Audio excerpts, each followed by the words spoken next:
Hello, I'm the Nostalgia Critic. I remember it so you don't have to. Folks, why is it movies based on video games always seem to suck monkey tits? I mean, think about it. Street Fighter, Mortal Kombat, Super Mario Brothers, even films like The Wizard that just talks about video games always seem to suck. For whatever reason, they're certainly not getting any better. Don't believe me? Then check out the festering elephant puke that Hollywood seems to have entitled Double Dragon. A movie so bad that I can't even come up with a clever analogy to properly describe how bad it is. Well, I'll try. It's the most shit-smacking, whore-eating, disgusting piece of retro-ass I've ever seen in my entire life! No, that still doesn't seem to sum up how bad it is! But hell, anyone can talk about it. It's quite a different thing to actually experience it. So, let's take a gander. First of all, a little history. Double Dragon was an arcade game in the 80s that was a simple side-scroller beat-em-up adventure. Nothing too complicated, just beating the shit out of any annoying punk who crossed your path. God bless senseless violence. The game was so popular that they also made a Nintendo version, which is one of the highest-grossing games for the NES. With the game so popular, Hollywood producers quickly put their minds together and came up with the idea to make a movie about it. 7 years later. I mean, come on, by this time you could get Double Dragon in toy dispensers. It's not like this was at the height of its popularity. But oh well, maybe the idea for the movie was just so good that it could cross the boundaries of the zeitgeist and give us one hell of a timeless classic. But I really doubt it. So the film starts off with this bullshit. Thousands of years ago, an evil army of shadow warriors terrorized the great city of Chengsha. The good king sacrificed himself to create a mystical medallion. The king split it in half. This is the legend of the Double Dragon. No, this is the plot to Surf Ninjas. I love how they identify the location just by saying somewhere in China, like no one actually wanted to do research about where this shitty-ass movie took place. Where's this all happening? Somewhere in China. So we see a bunch of ninjas beating the crap out of a bunch of Chinese monks as one of them hides in a cave where they worship the yogurt statue from Spaceballs. Silence! It turns out the monk was going for the Double Dragon medallion, but it's taken away from him by the sadistic, sinister, slimy, hottest ninja I've ever seen in my life. She takes the medallion back to Robert Patrick, who plays the Vanilla Ice 1000. It turns out he is the evil ruler of New Angeles, which takes place in the futuristic world of 2007. Oh yeah, I remember that year, when global warming flooded the entire Earth, nuclear missiles destroyed all the major cities, and then within 1 year's time, we cleaned it all up. Funny couple of months. I wrote a lot in my calendar those days, I can tell ya. So it turns out that New Angeles is a crime-ridden hellhole where earthquakes occur every couple of seconds, criminals rule the streets, and the police never come out after dark. How's that any different from the old Angeles? In the city, we meet the Lee brothers, Jimmy and Bill. They meet every Wednesday at the Karate Kid Reenactment Guild where they practice their infamous karate moves.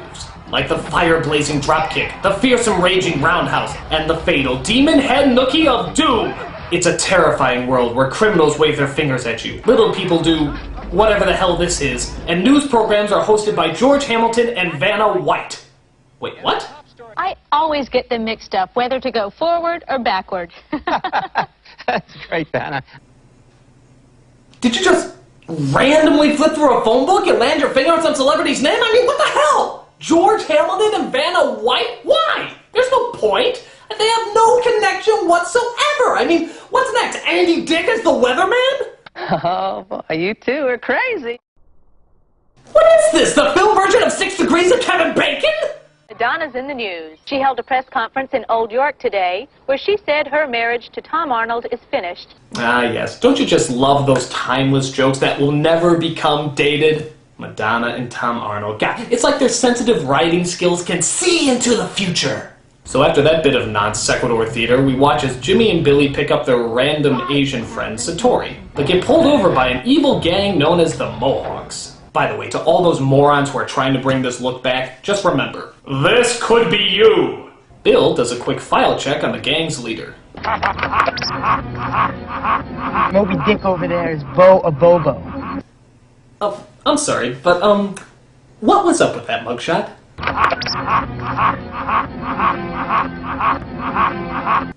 Is that just the new format? Making all criminals honk like a goose? I mean, what's the point? Imagine if I had a mugshot like that. We're on the hunt for a big shot in the Gambino crime family, who even John Gotti's here. When our 1,000 captures special returns, stay with us. So the Blowhawks chase our heroes down all throughout the streets of New Angeles. Look at this car. Not one thing about it is original. It's got the fire engine from the Batmobile, the computer from Knight Rider, the design of the Ghostbusters car, and it even runs on Mr. Fusion from Back to the Future. Why don't you just throw in the HAL 9000 while you're at it? Can you get going any faster? I'm sorry, Dave, but you're completely hosed. Oh, I get it. Ugly. I'm just a compilement of random violence.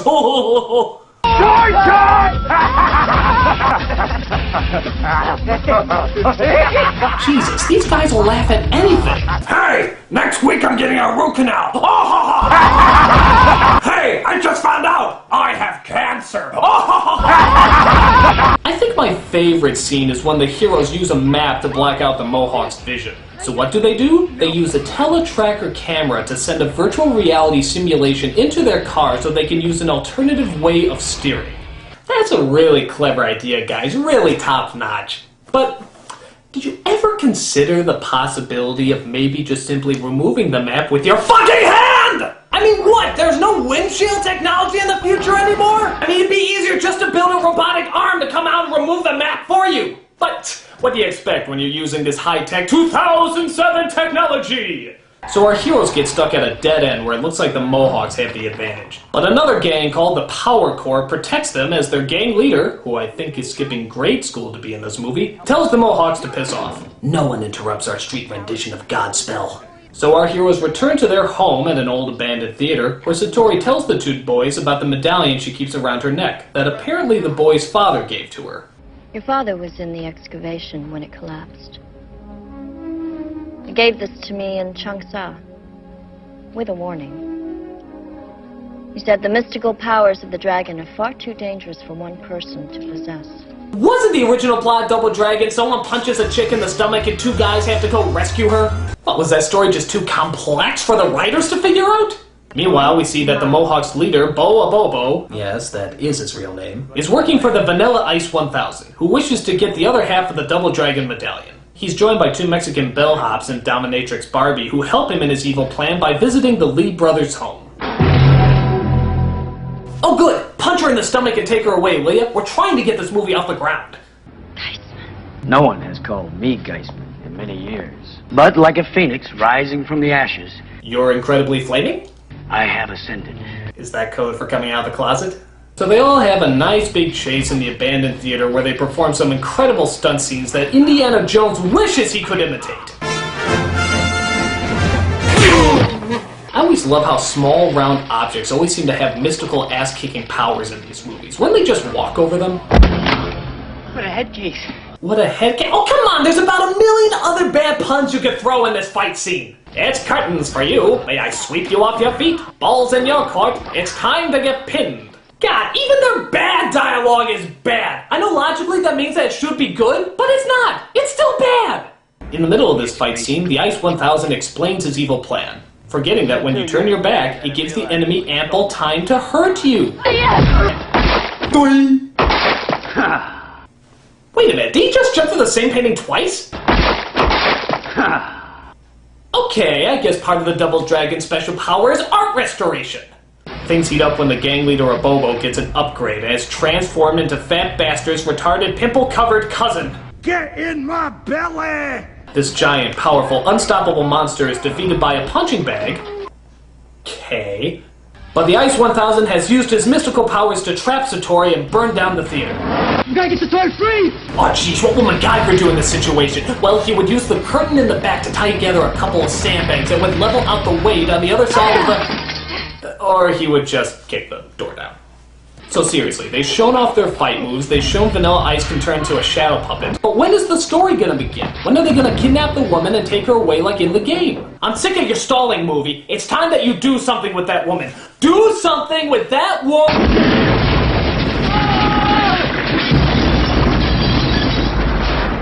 Well, that was harsh. Alas, poor Satori. I hardly knew her. Seriously, I have no idea who she was. Was she their sister, their mother, their friend? What? Well, she's just a smear of ash on the sidewalk now, as the two brothers try to continue on protecting the medallion without her. Jimmy, Satori's gone. Get over it! Satori's gone and there's nothing we can do to bring her back. But she should have told us about the dragon a long time ago. She dumped the whole thing on us as usual. Boy, I hope he didn't write her a eulogy. Unfortunately, they come across another gang who, of course, want to beat the crap out of them. They have to fight evil nasties like a Robin Williams mime. A yodeling boy in Lederhosen. Yodelahika! Rick James. I'm Rick James Beyond! And of course, the sinister postman who randomly leaps off of tall buildings for no reason. Special delivery! Maybe this wasn't such a hot idea!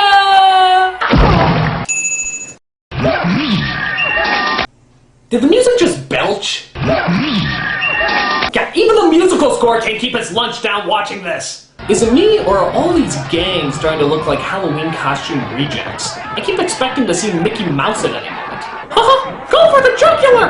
Next, they get on a speedboat and race across the river. Yeah, remember that from the game? How about the Hollywood tour boat that blocks their way? Remember that from the game? And to your right, you'll see a shitty movie being made. So their boat blows up, of course not leaving a scratch on them, and they try to figure out whether or not they should go to the Power Core gang to ask for help. We need help. I'm not gonna ask Marion for help.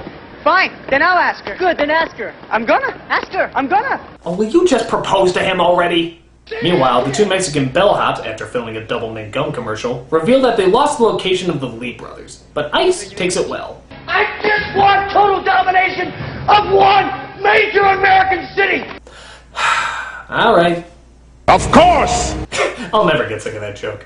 So the Lee brothers find the location of the Power Core, only to find out it's not quite as menacing as they thought it would be. Welcome to Chuck E. Cheese, asshole.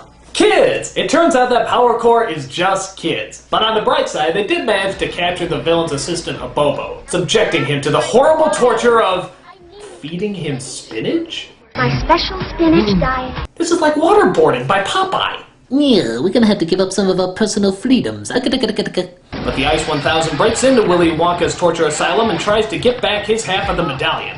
This should be suspenseful, but I can't tell which gang members are supposed to be which. These morons are just one Indian short of the village people. There's one scene where Power Core's leader is confronted by Dominatrix Barbie. Now there's the boss. Oh boy, this is gonna be hot. Damn it, man! You ruined my hot girl-on-girl action! I guess we do get a scene where she ties you to a pole with her own whip, though. You're lucky. Generally, I put people in the hospital. Yes, now cover her in whipped cream and maple syrup. Then dress her up in a sailor's uniform, place her in some clown makeup, make her prance around singing On the Good Ship Lollipop, and then... Wow, I have issues. But the Ice 1000 comes in and possesses Bill's brother, Jimmy. He raises his hands, which somehow silences the chaotic mob, and challenges Billy to either hand over the medallion or watch his brother die. So Billy backs him off into a corner where he threatens to, wait a minute! The Double Dragon arcade game is right behind him? That makes no sense! How can you make a Double Dragon arcade game movie based on the Double Dragon arcade game if the arcade game is in the background? Has everybody lost their minds? It's like seeing Frodo in J.R.R. Tolkien's Lord of the Rings movies reading the book J.R.R. Tolkien's Lord of the Rings! It makes no sense! The movie's universe should have just imploded! They're just moseying along, saying their dialogue until...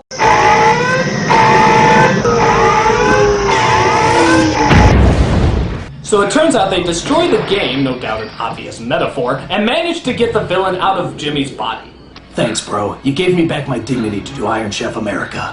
But the villain, looking nothing like the T-1000 here, now has both halves of the medallion, giving him the incredible ability to turn into these two guys. That's a pretty lame medallion. But of course, the heroes get the medallion back by doing a ballerina spin and put it together to become powerful themselves. Didn't I see the Wonder Twins do this once? Wonder Twin powers activate! And so they transform themselves into the fearsome duo of Siegfried and Roy? Destiny has brought together the double dragons. Guard them, as I guarded you. Oh hey, thanks, motherly, sister-ish acquaintance. So they defeat the villain, he gets dragged off to jail, and he makes his big, sinister revenge speech at the end. You think I'm bad? Where do you meet my lawyers? Robert Patrick, everybody. Robert Patrick. Boy, I tell you, that kid is going places. Bottom line, this movie is horrible. It's about as entertaining as colon cancer. No one in their right mind should, would, or could like this movie. Maybe this is the time that filmmakers will wake up and realize that they have to work hard in order to make movies about video games interesting. You can't just make crap and expect it to be good. In fact, I think now is the time that filmmakers may stop worrying about money and simply concentrate on making decent, entertaining films about video games. May God strike me down if I'm wrong. Is it me or have I been dying a lot recently?